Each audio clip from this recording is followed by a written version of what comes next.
Israel deu início a uma operação militar por terra no Líbano, numa escalada importante no já sangrento conflito no Oriente Médio. Isso acontece dias depois de um bombardeio israelense matar Hassan Nasrallah, o líder do grupo libanês Hezbollah. As atenções agora se voltam para o Irã, principal rival de Israel na região e financiador do Hamas e do Hezbollah. Half an hour ago, sirens sounded across Israel. The country's military said an attack had been launched from Iran. Within a few minutes here in Jerusalem, as we ran to our office safe room, we heard loud explosions which sounded like missiles being intercepted.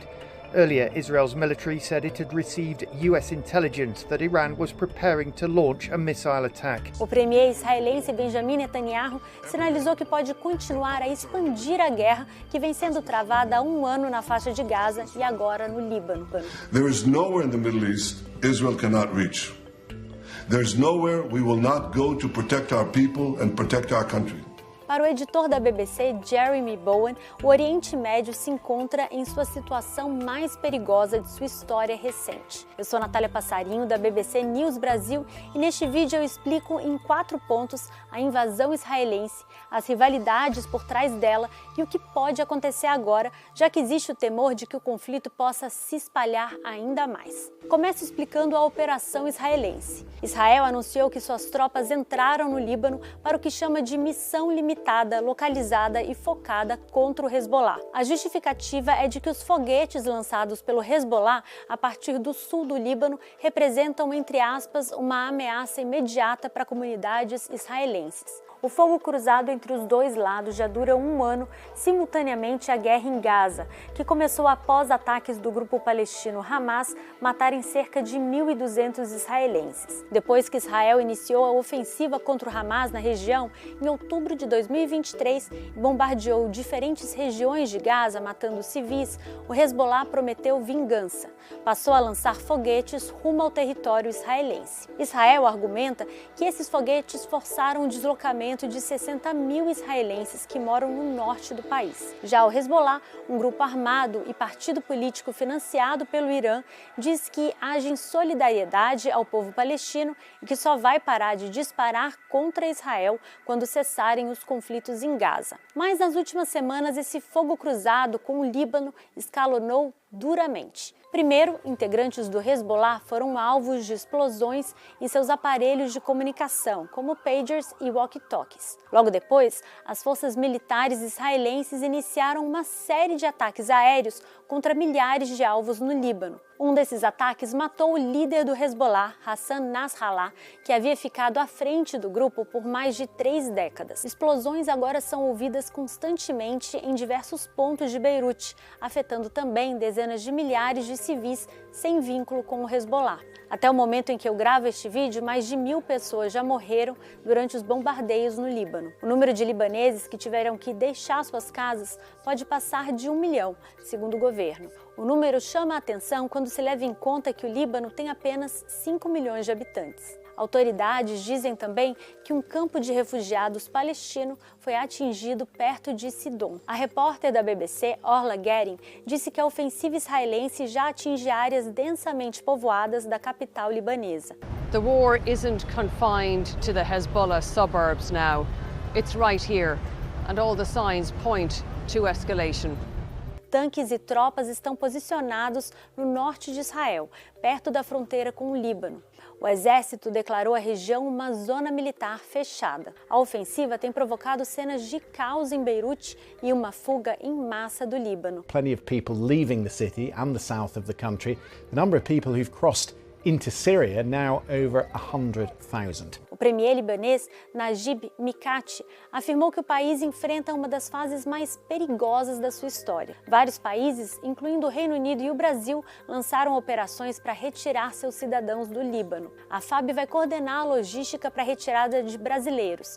E a Embaixada do Brasil no Líbano está colhendo as informações de quem quer deixar o país. Segundo o Itamaraty, há cerca de 20 mil brasileiros lá. Enquanto isso, nem o Hezbollah nem Israel dão sinais de recuo. For days, Israeli authorities have been saying that this campaign against Hezbollah is going to continue even after the assassination of the Hezbollah leader Hassan Nasrallah.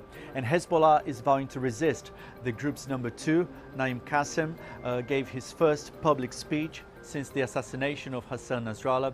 He said fighters were ready to confront any ground invasion, and he also said Israel would not achieve its goals. O Hezbollah está consideravelmente enfraquecido pela ofensiva, mas continua fazendo disparos contra o norte de Israel, alvejando tropas israelenses na fronteira. O Hezbollah costuma ser descrito como um estado próprio dentro do Líbano. Tem representação política no parlamento do país e comanda uma milícia fortemente armada, mais forte até do que o exército formal libanês. O grupo surgiu nos anos 80 em reação a uma outra invasão de tropas de Israel ao Líbano, em 1982. Na época, os israelenses chegaram a ocupar Beirute e ficaram por lá por cerca de 2 meses. Quase 20 mil pessoas morreram durante a invasão, em sua maioria libaneses. Diferentes milícias tentaram combater as tropas israelenses remanescentes dentro do Líbano na década de 80. E ao longo do tempo elas se uniram, formando o que conhecemos hoje como Hezbollah. Aliás, a ação terrestre israelense também traz à tona as memórias da guerra de 33 dias entre o Hezbollah e Israel em 2006. Naquela ocasião, depois de 8 soldados israelenses terem sido mortos e 2 capturados pelo Hezbollah, os dois lados entraram em confronto direto. Assim como agora, o grupo libanês fez disparos de foguetes contra Israel, que bombardeou cidades libanesas e invadiu o país. Israel is determined to do as much damage as it can to Hezbollah in as short a time as possible.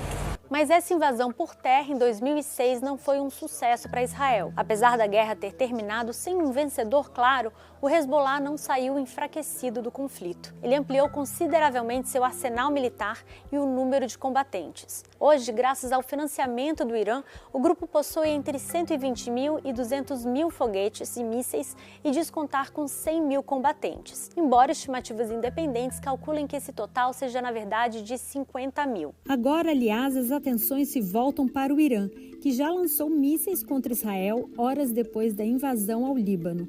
A dúvida é qual vai ser a escala da retaliação dessa potência regional aliada do Hezbollah. Iran has a whole galaxy of allied militias around the Middle East. As well as Hezbollah, they've got the Houthis in Yemen and armed groups in Syria and Iraq. Iran could ask these to step up their attacks on both Israel and US bases in the region. But whatever response Iran chooses, it will likely calibrate it to be just short of triggering a war it cannot win. Israel, enquanto isso, também fez ataques contra alvos na Síria e no Iêmen, que teriam ligações com o Hezbollah e o Irã. O editor da BBC, Jeremy Bowen, diz que desde o assassinato de Nasrallah, já está claro que o Oriente Médio está no meio de uma guerra mais ampla. I was talking to a senior diplomat here in Jerusalem today, and we were trying to work out if there was a time in the Middle East either of us could remember or identify where the region faced such a complex and dangerous series of crises, and frankly I couldn't think of one. Those who are left in Hezbollah, and they still have formidable forces, experienced, armed, they have to decide how to use those weapons. Iran has to decide what to do next, not simply militarily, but because for years now it's relied on a network of allies, of which Hassan Nasrallah and Hezbollah were the most prominent, the so-called axis of resistance. Now, that strategy, relying on that, seems to have taken some massive blows, have a huge hole in it. Don't forget, Iran has advanced nuclear technology. Some Iran watchers are speculating that could this be the spur that makes Iran decide to try to develop a nuclear weapon? It is not inconceivable.